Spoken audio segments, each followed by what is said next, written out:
What is up, guys? It's Gaz, and welcome to the Warframe video. So today, this is not going to be a Kuva weapon video. This is just going to be a for fun, showing off how ridiculous some of the range for Melee 3.0 can be. Also showing a PSA on when Rivens are going to be getting nerfed, guys, because there are some big Riven nerfs coming up. So, yeah, let's get into it. I'm going to show off the dual Karis. And yeah, so basically, when Melee 3.0 came out, or whatever we're calling this, Melee 2.9. I'm just gonna call it Melee 3.0. Yeah, they gave a base range increase on basically every weapon in the game, besides Zaws, I'm pretty sure. So now we have dual swords with base range of 2.5, and we've got pole arms with base range of like that's a staff. That's a 3-meter range. So this two-handed weapon has 0.5 more meters than these swords. So, yeah, even this polearm right here, same situation, 3 meters. You can, of course, change that with mods. This Keshag is 2.9 meters.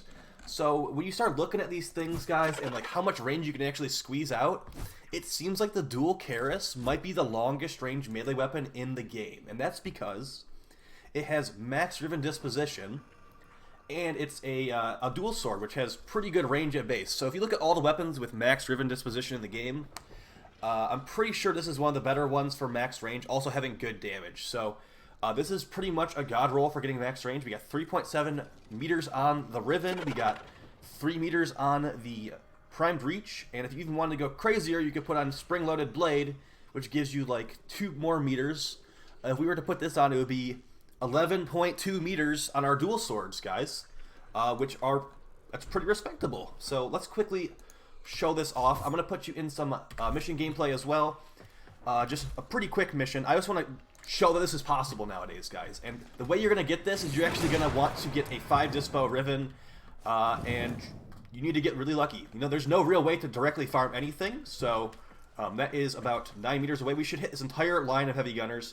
This is not showing off damage, so I'm just going to pause them. So, as you see, we hit the entire line of enemies with 1 hit from these swords. So yeah, this is pretty impressive. I mean, this is not about the damage. I know they have stealth multipliers right now.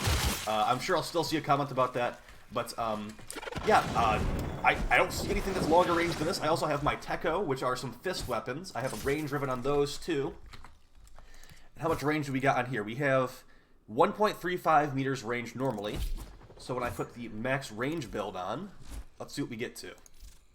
7.59 meters. Not bad for punching some dudes. So let's quickly just show this. I am not extremely used to using the Tekko yet because, you know, it's not really been my go-to weapon, to be honest. But it might be pretty good. So let's see, it's still going to be like 10 meters. We didn't hit the entire line. We hit her all the way over there. But these things have pretty good stats as well. So these potentially could be just as good as the dual Karis, but not in the range department at all. So, yeah, let's actually jump into mission. I'm actually going to show you the Riven nerfing schedule because there is a Riven nerfing schedule, guys. Isn't that lovely? So let's jump right in. This is going to be me doing a Lich Disruption node. So, yeah, you basically, I'd say Disruption, Survival, and maybe not Excavation. You don't want to do Excavation. Excavation sucks. Maybe do, like, Interception. Those are, like, the best Thrall missions that I've seen. But I'm actually going to have a optimal Thrall spawning video in the next couple days. I've been trying to like gather the best strategies for this, so yeah, here we are. Like I could hit this guy from pretty much. Well, that guy's a Thrall. He was already dead when I shot at him. So yeah, guys, there's going to be some big Riven nerfs coming in the near future. So we have Ivara Prime access coming out in December. I'm guessing second week of December. The way that those Riven nerfs are going to go, so first off we're going to have the initial wave of them actually changing disposition on things, so I put an example right here. So, for example, if you hit a 100% damage Riven on Soma, the normal Soma, after Ivara Prime Access comes out, if you equip that 100% damage Riven on the Soma Prime, it will be reduced stat. Just like the Kuva Comb video we had yesterday, guys, it's going to be exactly the same. You're going to have the Soma Prime giving like 85% damage instead of the normal Soma getting 100% damage. That's coming in December, so probably second week of December, and that's in addition to the normal dispo changes, where they normally like see what is getting used and nerf accordingly. So be on the lookout for that one. If you have something that is like only working really good because it's the Prime version, It's up to you guys. I've been trying to sell some Rivens as well. I actually sold a Zenostar Riven yesterday. Oh man, the Zenostar is depressing now. It really is. It doesn't feel like the range really affects the disc. The duration of the disc scales with combo duration, so you have to get a bunch of combo going before you can even have the disc out for a while. Let's be honest, it was pretty OP before, but it feels like unusable now. Like I said, I sold my Riven. I'm never going to use it ever again. So moving on, we got the Prime Access after Ivara, which is like, I think it's Titania. Not entirely sure. Probably Titania. That's going to be in either February or March. They release Prime Access every 3 months, basically.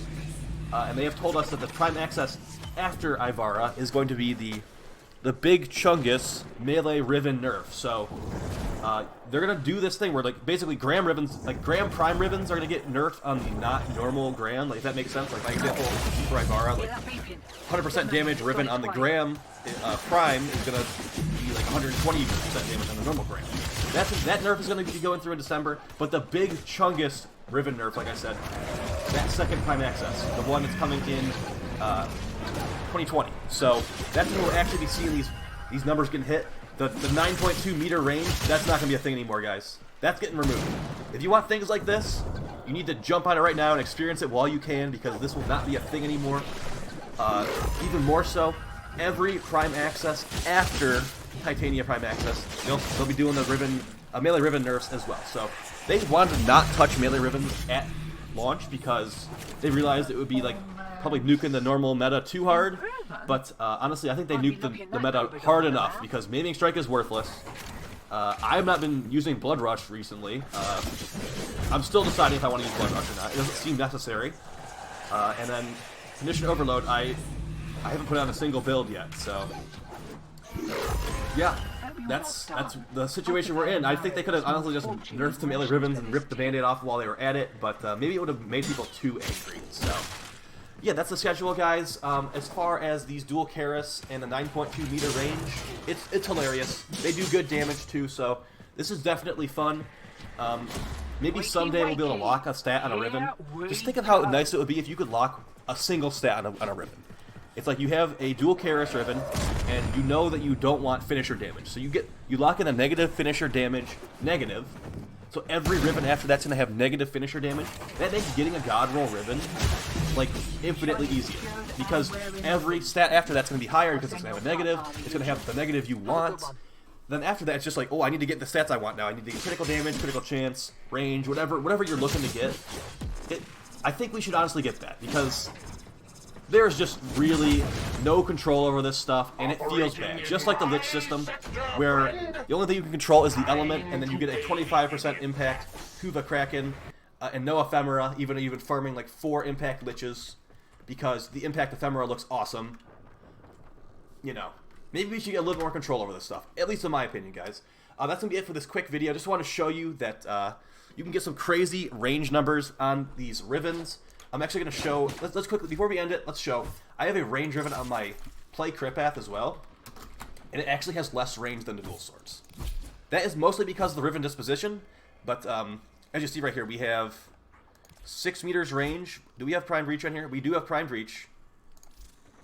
This one has Prime Reach and a range Riven. So with a range Riven on the Play Crit Path, with our 3 Dispo, this is probably the kind of range number we'll be getting after the melee Riven nerf in March, guys. So you'll probably be losing about a meter of range or more. So 8.43 meters on a max range polearm build versus a max range dual sword having more. Like what's the reasoning there? So it just they said they don't want to normalize range, and this is how it happened. So yeah, basically putting range mods on low range melees is pretty nice, because it just works the same amount in everything now. It's not a percentage increase. So I'll talk to you guys next time.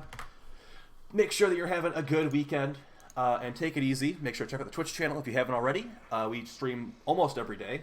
Been trying to get as much as I can in there, guys. So yeah, we'll see you next time with probably a Kuva video, a Kuva weapon video, or some other modding situation. So peace.